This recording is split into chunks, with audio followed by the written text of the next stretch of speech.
তোমরা তাহলে সাহেব আমার চিনতে পারেন না। আসসালামু আলাইকুম। ভাইজান আপনারা এখানে কেন? যান ঘুমে যান। ভাবি আপনি এখানে দাঁড়ায় আছেন কেন? আপনারা তো বাইরে গেছিলেন, বাইরে থেকে কি আসতেন?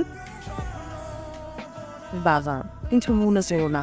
আরে বুঝুন না, গ্রাম থেকে খেত আসছে।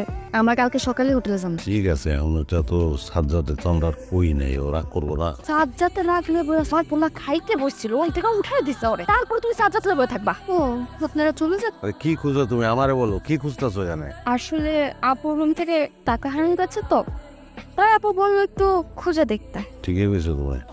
এরপরে আর এই বাসায় তখন চলবে না।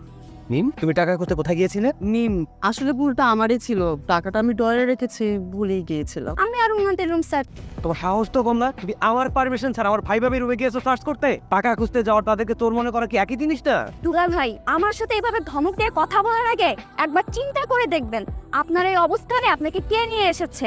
আচ্ছা বাদ দে, তুই কিছু মনে করিস না, তুই তো জানিসই গ্রাম থেকে ওদের তো আসার পর থেকে ওর মাথাটা কিভাবে ওয়াশ করে ফেলছে। তোমার বোনকে বলে দিও আমার ভাই ভাবির সাথে যেন সাবধানে কথা বলে। ফার্দার এরকম কিছু হলে আমি কিন্তু সহ্য করবো না। মারবে আমার বোনকে? শুধু তোমার বোন কেন, যদি প্রয়োজন পড়ে আমি তোমাকেও।